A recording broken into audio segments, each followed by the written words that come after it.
నా కళతో మీకు చూపిస్తున్నాను ఈ పెన్షన్. చూడండి, ఇది చాలా పురాతనమైన మర్రి చెట్టు, చాలా బాగుంటుంది.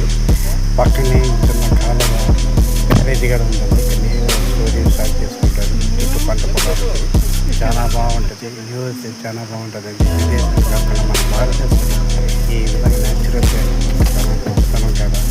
అందుకే ఈ వీడియో చూపిస్తాను. చాలా బాగుంటుంది. నా కళతో ఇలాంటి వీడియో చూపించాలంటే మీరు సబ్స్క్రైబ్, లైక్, కామెంట్ పెడితే ఇంకా ఎక్కువ వీడియో చేసిన మోటివేషన్ కావాలి. నా కళతో